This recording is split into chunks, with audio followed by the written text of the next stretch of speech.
એક ગામ હતું. તે ગામમાં એક ચોર રહેતો હતો. તે બહુ ચોરી કરતો. તેણે નિયમ લીધેલો કે ભગવાનની કથા સાંભળવી જ નહીં.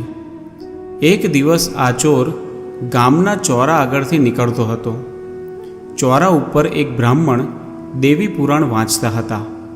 આ ચોર તો કાન બંધ કરી ત્યાંથી ઝડપથી જતો હતો, પણ ત્યાં તો તેના પગમાં કાંટો વાગ્યો. તેથી હાથથી કાંટો કાઢવા ગયો ત્યાં કાને કથાનો શબ્દ પડી ગયો કે દેવીને પડછાયો ન હોય.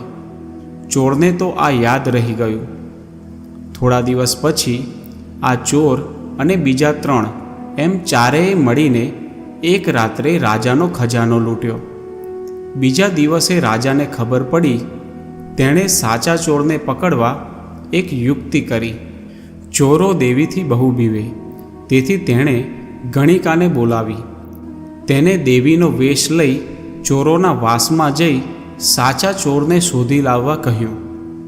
આ ગણિકા માથે સઘળી લઈને, કપાળમાં સિંદૂર લગાડી, છૂટા વાળ રાખી, દેવીનો વેશ લઈ અંધારી રાત્રે ચોરો પાસે ગઈ અને તેમને બીક બતાવી કે રાજાનો ખજાનો જેણે લૂંટ્યો હોય તે સાચે સાચું જણાવી દો, નહીં તો તમને શાપ આપીશ.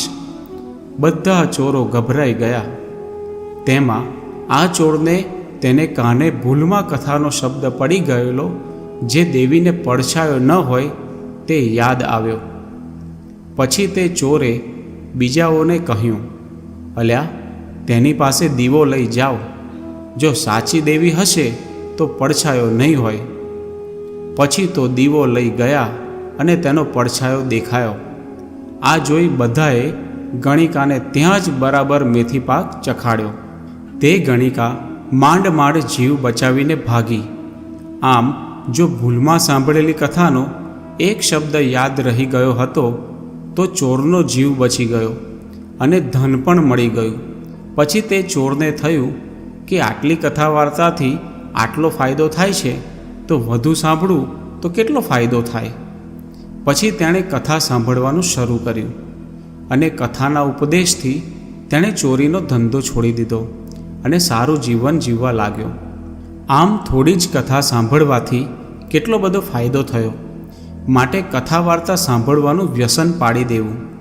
જ્યાં પણ કોઈ મોટા સંત કે મહાત્મા ભગવાનની કથા કરતા હોય ત્યાં અચૂક સાંભળવા જવું. તો મિત્રો, આજની સ્ટોરી તમને કેવી લાગી તે જરૂરથી કોમેન્ટ કરીને કહેજો.